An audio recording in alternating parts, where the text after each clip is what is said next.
Hey, Class 10, ready to jump into one of the most important chapters on your history syllabus? We're about to unpack the rise of nationalism in Europe, and I'm going to break down everything you need so you're totally exam ready.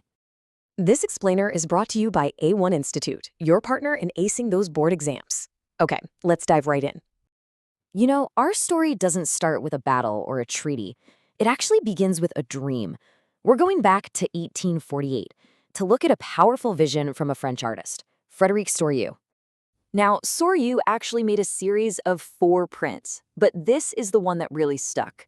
He imagined this incredible future, right? Where all the peoples of the world, grouped into nations, are marching together in one long procession, all heading for the exact same goal, liberty. And Soryu really packs this painting with symbols to tell his story. I mean, look closely. The people are marching right past the Statue of Liberty, who's holding the torch of enlightenment and the Charter of the Rights of Man. And what about on the ground? You see all the shattered crowns and pieces, the symbols of the old absolute monarchies, just broken. And each group of people is clearly a nation, with its own flag and its own unique clothing. So to really understand this dream, you have to know a key term for your exams, absolutist. This is talking about those all-powerful repressive monarchies that used to rule Europe. So those shattered symbols on the ground in his painting, that's what he's getting at, the dream of seeing their absolute power come to an end. Soryu's vision was called utopian, basically a vision of a perfect world that seemed completely impossible at the time. It was such a radical idea, a dream of a future that was the total opposite of the Europe he was actually living in. Okay, so if that was the dream, what was the reality? Let's take a look at what Europe really looked like in the mid-18th century, way before these ideas about nations became a big thing. And here's the absolute key thing to remember.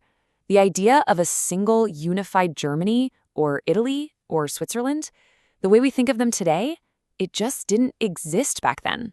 Instead, the continent was just this jumble of multinational empires. The Habsburg Empire is a great example.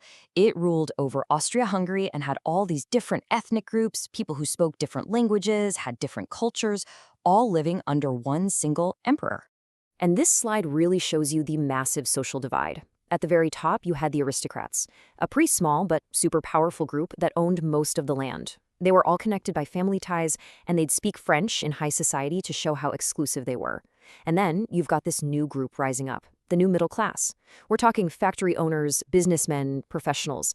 Their power didn't come from land. It came from industry, from trade, and from new ideas.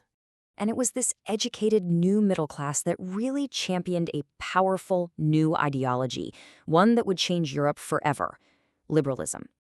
The word liberalism itself comes right from the Latin word liber, which means free. And for this new middle class, this was a revolutionary idea. It meant individual freedom and, maybe most importantly, equality for everyone under the law. Now for your exams, it's super helpful to break liberalism into 2 main parts. First, there's political liberalism.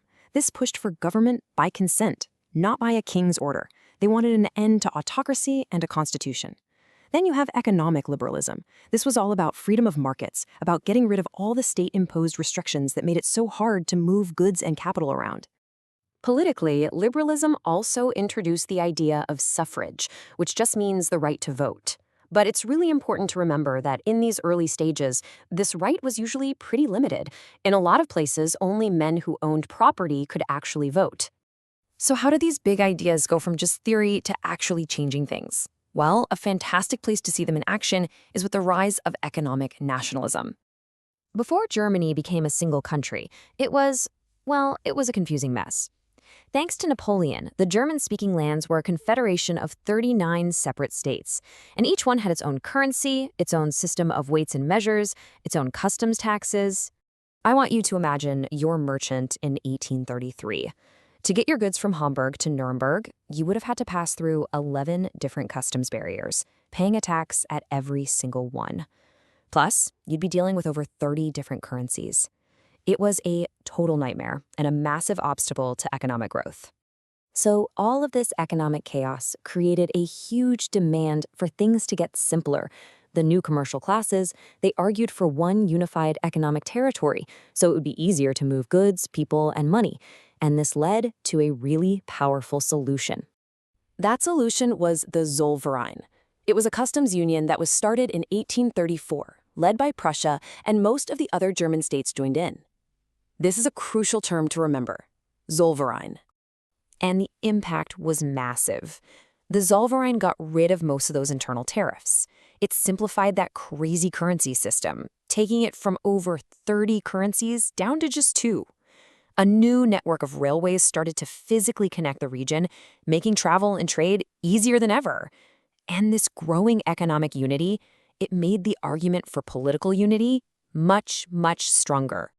So what's the big takeaway here?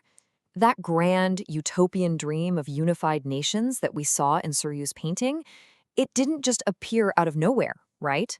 It was built on the back of these very real, very powerful economic and social changes that were sparked by liberalism. And that covers the key concepts from the first part of this chapter. Hopefully, this gives you a really strong foundation for your exams. If you want to go deeper and get the absolute best notes and expert guidance to really master this stuff, be sure to contact A1 Institute.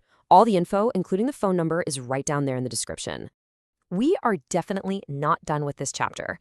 The next explainer is going to dive into the Age of Revolutions. So to make sure you don't miss it, please hit that like button, share this with your friends, and of course, subscribe to the A1 Institute YouTube channel. Thanks for watching, and we'll see you for the next part.